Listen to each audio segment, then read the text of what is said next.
मैंने जैसे ही रिज़ल्ट देखा, मेरे फ्रेंड्स ने देखा, मैंने अपनी मम्मी को कॉल किया। मैं हमेशा उन्हीं को पहले कॉल करती हूँ। She was really happy. My college Miranda played a very important role. मुझे बहुत ही अच्छा एक्सपोजर मिला मिरांडा में। देन उसमें कॉलेजेस में बहुत सोसाइटीज़ होती हैं हमारी, उसमें मैं पार्टिसिपेट करती थी। मैं काफ़ी सोसाइटीज़ में मेंबर थी, तो उससे एक कॉन्फिडेंस बिल्डअप भी हुआ। वहाँ पे जो मेरे पीयर ग्रुप थे, मेरे फ्रेंड्स थे, most of them were preparing for civil services. Basic books NCERTs complete की थी और कॉलेज के साथ मैंने कोचिंग भी स्टार्ट की थी। तो मेरा था कि अगर 10 महीने की कोचिंग थर्ड ईयर में कंप्लीट हो जाए तो उसके बाद सेल्फ स्टडी के लिए काफ़ी टाइम मिलेगा। मुझे लगता है कि 3 चीज़ें मांगती है UPSC आपसे। फर्स्टली जनरल अवेयरनेस, आपको ये पता होना चाहिए कि आपके आसपास क्या चल रहा है, कंट्री में क्या चल रहा है, इंटरनेशनल स्फीयर में क्या चल रहा है। अगर आप NCERT भी पढ़ लो तो उसके बाद बहुत नॉलेज डेवलप हो जाता है। प्रीलिम्स के टाइम पे मैंने थोड़ा अलग से प्रायोरिटाइज़ किया था। मैंने तब थोड़ा ज़्यादा पढ़ना स्टार्ट कर दिया था, क्योंकि प्रीलिम्स के time you need to revise all these things. 12 से कभी कभी 13 घंटे भी हो जाते थे। इस पेपर 1 के लिए प्रीलिम्स में मैंने बेसिक बुक्स तो पढ़ी थी जो सब पढ़ते हैं, एंड आई थिंक वो तो बोलने की ज़रूरत है ही। साइंस एंड टेक में मैंने हिंदू के आर्टिकल्स पढ़े थे, देन उस पर मैं थोड़ा गूगल करके अपने नोट्स बना लेती थी। बिलीव इन योर सेल्फ, आप एक मोटिवेशन, अपना कांस्टेंट इंस्पिरेशन रखिए जो कि आपको पुश करता रहे जब तक आप अपनी मंजिल हासिल ना कर ले इस जर्नी में।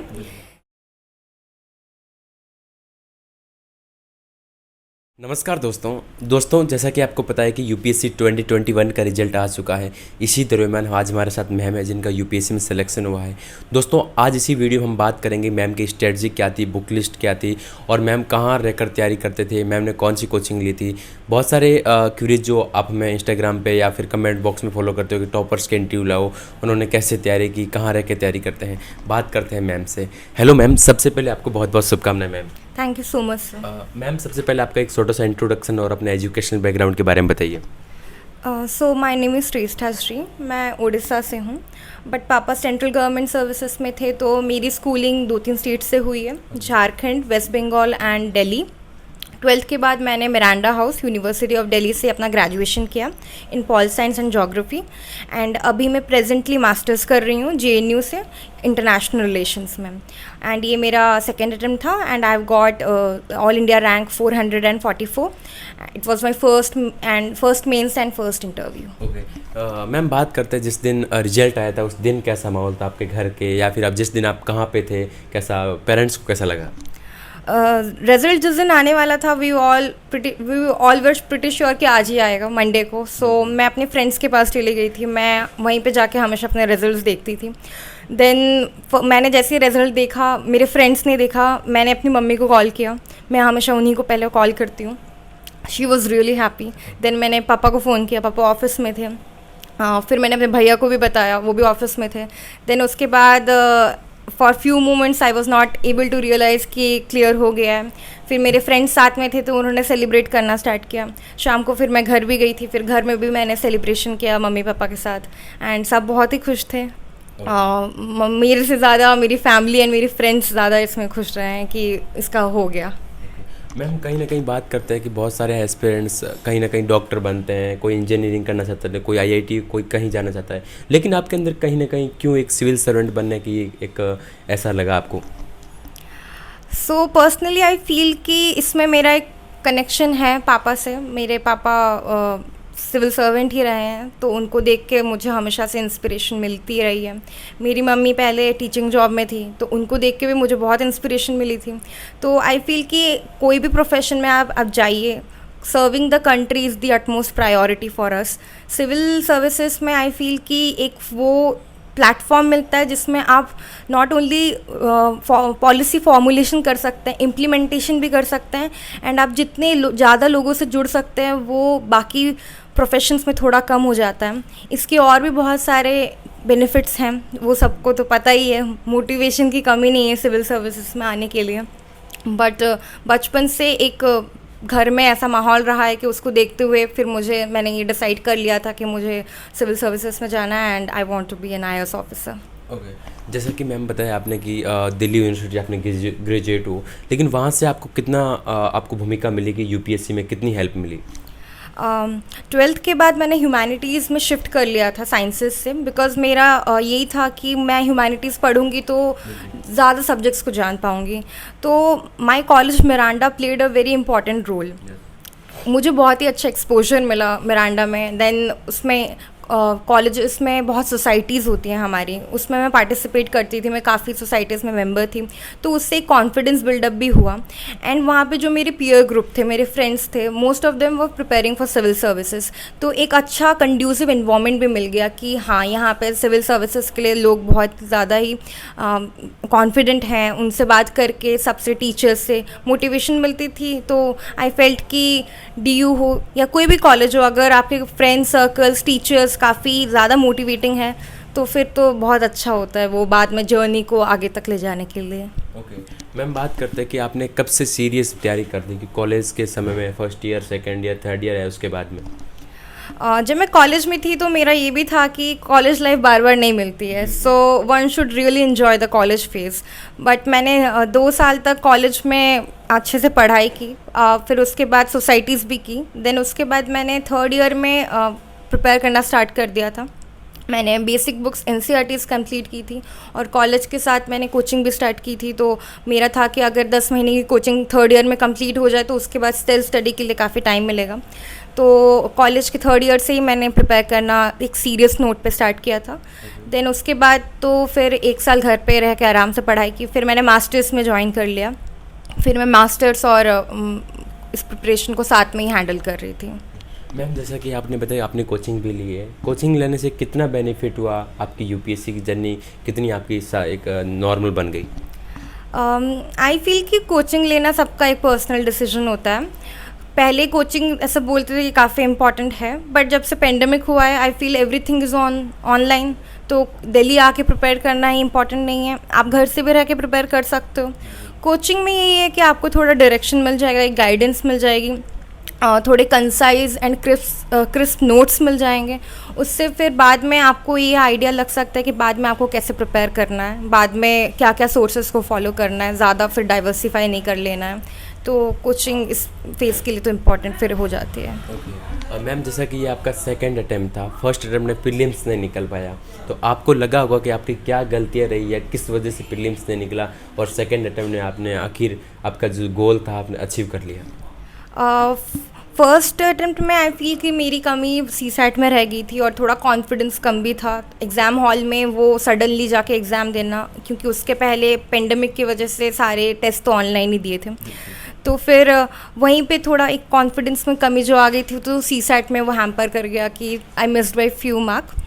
बट कोई बात नहीं, उससे मैंने बहुत कुछ सीखा। It was a stumbling block, it wasn't a stumbling block but a stepping stone for me, जिसको मैंने समझा कि ठीक है CSAT को भी बहुत ध्यान से पढ़ना है। फिर CSAT को मैंने डिवाइड किया कि मैं क्या क्या टॉपिक्स में उसमें अच्छे से काम कर सकती हूँ, सो दैट कि मेरा वो बार 66 मार्क्स का क्लियर हो जाए। फिर मैंने 1 साल में GS की भी अच्छी तैयारी कर ली थी, तो थोड़ा और कॉन्फिडेंस आ गया था सेकेंड अटैम्प्ट में लास्ट ईयर की जब मैं प्रीलिम्स के हॉल में गई थी एग्ज़ाम हॉल में, तो फिर मुझे था कि इस बार इतनी डिफ़िकल्टी तो नहीं आएगी। मैम देखो, आने वाले बहुत सारे टॉपर्स इस साल के बता रहे हैं कि CSAT आने वाले साल में बहुत डिफ़िकल्ट होता जा रहा है। बहुत सारे एस्पिरेंट्स जो हिंदी मीडियम से है या जिनका मैथ बैकग्राउंड नहीं है, तो वो CSAT को किस प्रकार प्रिपेयर करें, आपके क्या मायने हैं? पर्सनली मेरी जो स्ट्रैटेजी रही थी CSAT को लेकर वो ये थी कि मैं जितने ज़्यादा मैथ्स के क्वेश्चन, क्वांट के क्वेश्चन सॉल्व कर लूँ, बिकॉज उसमें एक डेफिनेट आंसर आ जाता है।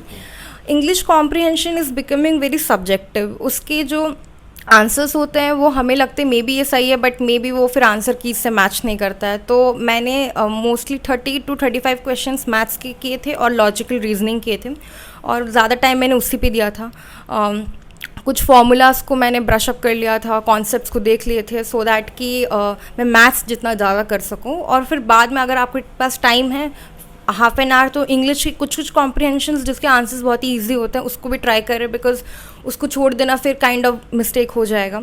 बट आई वुड से कि क्वांट पे ज़्यादा फोकस रखें। एंड मैथ्स बैकग्राउंड नहीं है, जैसे मैंने 12th के बाद फिर मैथ्स तो नहीं पढ़ी थी, तो फिर थोड़ा टाइम लगा मुझे मैथ्स को फिर से रिवाइज करने में, सारे फार्मूलाज को देख लेने में। तो ह्यूमैनिटीज़ वाले स्टूडेंट्स थोड़े ज़्यादा CSAT को लेके प्लीज़ आई वुड से कि उसको थोड़ा ज़्यादा इम्पोर्टेंस दे दें।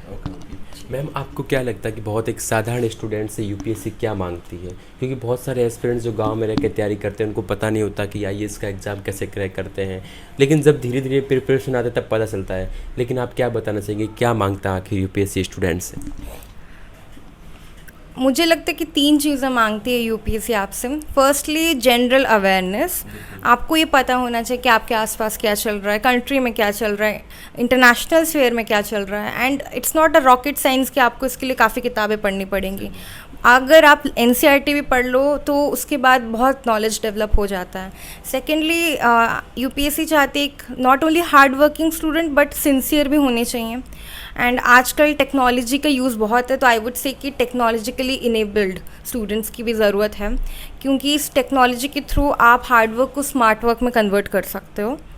तो यही बेसिक चीज़ें हैं जो मुझे ऐसा लगा कि कोई भी अगर करे तो क्लियर कर सकते हैं। इसमें ज़रूरी नहीं है कि आप कॉलेज या स्कूल के टॉपर ही हो, कोई एवरेज स्टूडेंट भी है, उनको बस 8 से 10 घंटे पढ़ना है, थोड़ा कंसिस्टेंट रहना है, एनसीईआरटीज़ को अच्छे से कर लेना है, पीवाईक्यूज़ का एनालिसिस कर लेना है। देन यूपीएससी आपसे और ज़्यादा कुछ डिमांड नहीं करती है, because you are getting into a service जो कि जनरल डिमांड है, लाइक जनरलिस्ट बनना है, स्पेशलिस्ट नहीं बनना है। Yes. मैम बात करते हैं कि टाइम मैनेजमेंट, एक टाइम मैनेजमेंट बहुत अच्छा फैक्टर है यूपीएससी के अंदर। बहुत सारे एस्पिरेंट्स हैं जो 12-12 घंटे पढ़ाई करते हैं, 15-15 घंटे पढ़ाई करते हैं। तो आप कितने घंटे पढ़ाई करते थे? सुबह कितने बजे उठते थे? क्या करते थे? क्या टाइम टेबल होता था आपका? मेरा ऐसा कुछ फिक्स टाइम टेबल नहीं था, बस मेरा एक डेली रूटीन था कि मुझे एटलीस्ट 8 से 10 घंटे देने हैं प्रिपरेशन में। और वो डिपेंड करता था एंड शिफ्ट भी होता रहता था, जैसे प्रीलिम्स पास आ रहा है या फिर मेंस के टाइम, इंटरव्यू के टाइम वो शिफ्ट होता रहा है।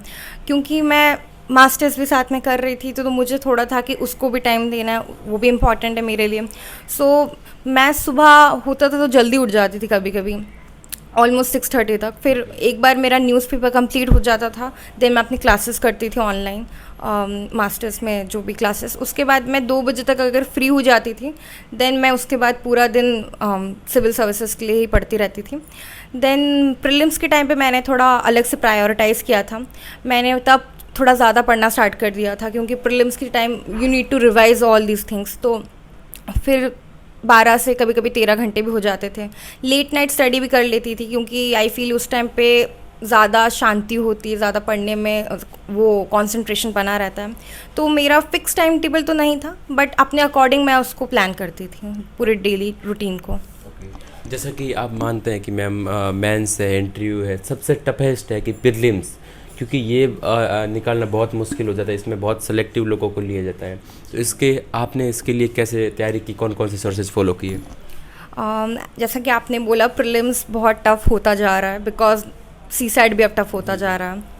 तो जीएस पेपर 1 के लिए प्रीलिम्स में मैंने बेसिक बुक्स तो पढ़ी थी जो सब पढ़ते हैं, एंड आई थिंक वो तो बोलने की ज़रूरत है ही नहीं। बस मैं होगा तो science and tech and environment के बारे में बोलूँगी। साइंस एंड टेक में मैंने हिंदू के आर्टिकल्स पढ़े थे, देन उस पर मैं थोड़ा गूगल करके अपने नोट्स बना लेती थी, क्योंकि यूपीएससी रिसेंट ईयर्स में जो जो डेवलपमेंट्स होते हैं उसी पे पूछता है। देन फाइनली जब PT 365 मार्केट में आती थी तो एक बार देख लेती थी। एनवायरनमेंट के लिए मैंने डाउन टू अर्थ मैगजीन भी थोड़ी फॉलो की है, एंड मैं ट्विटर पे कुछ इंडियन फॉरेस्ट सर्विस में जो ऑफिसर्स हैं उनको फॉलो करती थी। उनके कंटेंट को देख के मैं नोट्स बनाती थी, क्योंकि वहाँ से भी आप नॉलेज ले सकते हो। ये 2 चीज़ें हैं, बाकी तो पॉलिटी, हिस्ट्री, ज्योग्राफी, ये सब के नोट्स तो एंड बेसिक बुक्स तो सबको आइडिया पता ही होगा। देन इंटरनेशनल रिलेशंस के लिए भी न्यूज़पेपर इम्पॉर्टेंट है, एंड मैपिंग के लिए मैं थोड़ा एटलीस्ट ज़्यादा देखती रहती थी। मैंने कॉलेज में भी ज्योग्राफी पढ़ी है, तो थोड़ा इंटरेस्ट भी था मेरा मैपिंग पे। तो मैपिंग को, एनवायरनमेंट को और ज्योग्राफी को मैं कोरिलेट करके पढ़ती थी, जिससे कि दिमाग में याद रहे कि किस पे अगर कोई लोकेशन बेस्ड क्वेश्चन है या फिर उस पर ज्योग्राफी पूछ ली है तो फिर ईजी हो जाएगा। तो प्रीलिम्स में मेरे मोस्टली सोर्सेस वही थे जो सबके होते हैं। थोड़ा बहुत मैंने सोशल मीडिया से हेल्प लेके उसको ज़्यादा इम्प्रूव कर लिया था, अपने सोर्सेस को खुद नोट मेकिंग करके। बस मैम, जैसा कि आप अभी करोल बाग या ओल्ड राजेंद्र नगर के आसपास रह रहे हो, तो यहाँ इस एरिया में रहने से आपको कितनी हेल्प होती है?